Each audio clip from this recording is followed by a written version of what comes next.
We have the famous London Bridge tape machine here that has traveled with Dave all the way from Seattle to Pittsburgh.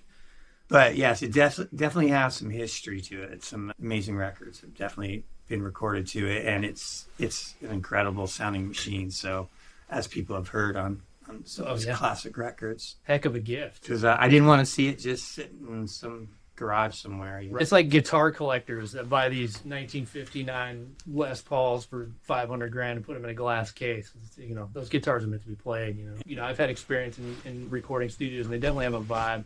And what London Bridge had was a much more big, open live room that was designed impeccably, and just you put a microphone up and you can't get a bad sound. Like, you just couldn't. Speaking of Sound City, London Bridge, I would say, is more of the Seattle version of Sound City. It was a little rough around the edges sometimes. Yeah. If we're talking about bands like Pearl Jam or Austin Chains, though, they came in and played that stuff live. Like, we weren't doctoring. There was an art of record making then, and that also had to do with the budgets and how record labels were involved and the A&R guys were involved. Right.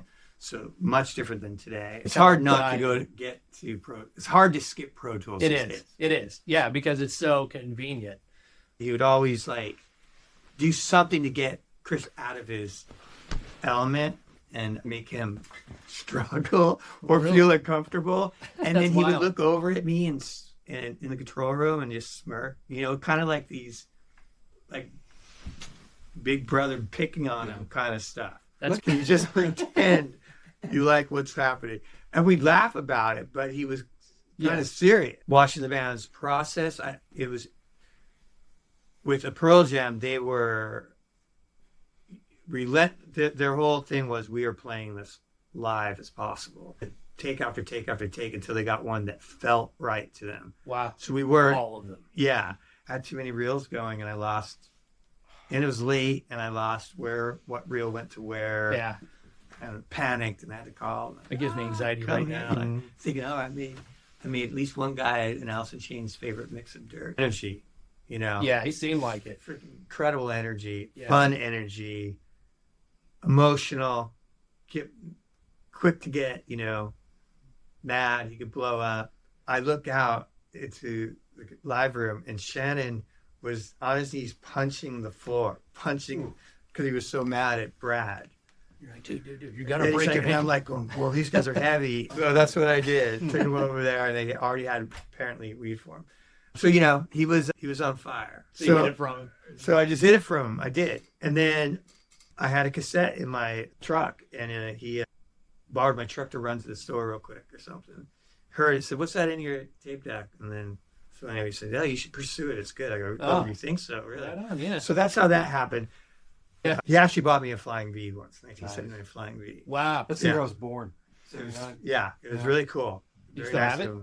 I was totally the guitar player, but I had really intense visions of how it should sound that were bucking what was going on at the time, and definitely locked heads with Rick. I ended up buying it because I was just fascinated by it. Mm-hmm.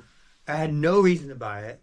I don't know what I was going to use it for. But I still did it, and I'd just play around. I had a drum machine. I had my 4-track.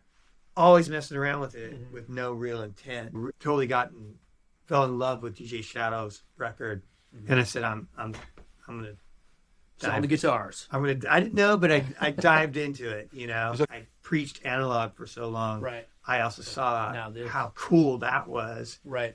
Twisted Rick's arm into getting Pro Tools into London Bridge, very early days of it. And I went and invested in it myself and brought it. The power of editing and the power of being able to fly things around was incredible. Yeah, especially back then. Voodoo and magic. I'm an artist too. You be in a room with 3 guys for a long time. It's really good to get some fresh ears on your stuff, especially if you're frustrated or at a sticking point. Like I said, fresh ears on a creative endeavor is invaluable. It's very important.